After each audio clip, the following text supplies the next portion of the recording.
कर रहे हैं। मईशत का जिक्र करना जरूरी है मेहरबानो। अता तारड़ साहब हमारे वफाकी वजीर इत्तलात कहते हैं कि ब्लूमबर्ग में खबर आ गई है, अगले साल महंगाई कम हो जाएगी, बड़ी अच्छी खबर है। अब प्लीज आप मईशत पर सियासत ना करें। मैं ये सोचने पर फिर मजबूर हुआ कि मईशत का हाल तो किया ही सियासत ने तबाह है, और अब वो कह रहे हैं कि मईशत पर सियासत ना करें। आपके सामने है कि जब ये सारी पीडीएम की जमातें, जब इनका इत्तेहाद बना और ये महंगाई मुकाओ मार्च के नाम पर आए, तो ये आईएमएफ मायदे के खिलाफ थे। आपको याद होगा बिलावल भुट्टो साहब ने फ्लोर ऑफ द हाउस पे, पार्लियामान के फ्लोर के ऊपर एक बयान दिया कि हम मुस्तरद करते हैं और फाड़ दो ये मुआहिदा और ये पाकिस्तान को बेच आए, और इस तरह की गुफ्तगू उन्होंने की थी। आज उसी मायदे पे कि जिसके पीछे वो भाग रहे हैं, दौड़ रहे हैं और कह रहे हैं इस पे सियासत ना की जाए।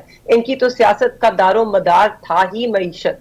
अब जब इन पे मुश्किल फैसले करने का वक्त आया है तो इनको शायद ये ख्याल आ रहा है कि ये गलत था, मईशत पे नहीं करनी चाहिए थी। पेट्रोल के ऊपर आपने की, महंगाई की शर्त पे आपने की, मगर तब भी खान साहब ने कहा था इस मुल्क में दिस इंस्टेबिलिटी मत लाइए, इसका हमारी मईशत पे बहुत बुरा असर पड़ेगा। और आपने देखा जो पीडीएम की 16 माह की हुकूमत थी, आपने जिस दिन वोट ऑफ नो कॉन्फिडेंस आप लेकर आए इस साजिश के तहत, आपने ठीक है पार्लिमानी एक कार्रवाई थी मगर एक साजिश के तहत बनी थी, आप वो लेकर आए। उसके बाद इस मुल्क में जो मौशी बहरान आया है, it things spiralled out of control, मतलब कंट्रोल में कुछ रहा ही ना। 16 महीनों में जो हमने महंगाई देखी वो आज हमें इस नहज पे लाई है कि 28% आपकी जो इन्फ्लेशन के परसेंटेज है वो 28% पर है।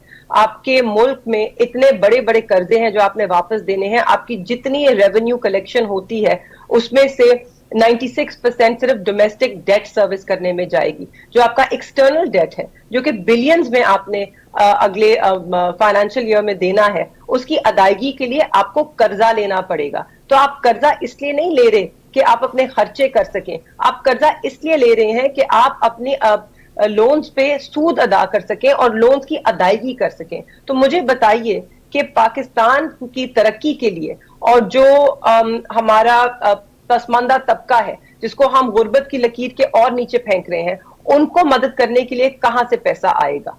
इस मुल्क में कोई टैक्स रिफॉर्म नहीं हुए, जिसने भी कोशिश की वहां पर जो ताकतवर हल्के हैं वो हावी हो गए। आपके सामने है एक वर्ल्ड बैंक की, आईएमएफ की रिपोर्ट जिसने ये भी दावा किया है कि 10 मिलियन लोग इस साल, मजीद 10 मिलियन और लोग गुर्बत की लकीर के नीचे धकेले जाएंगे।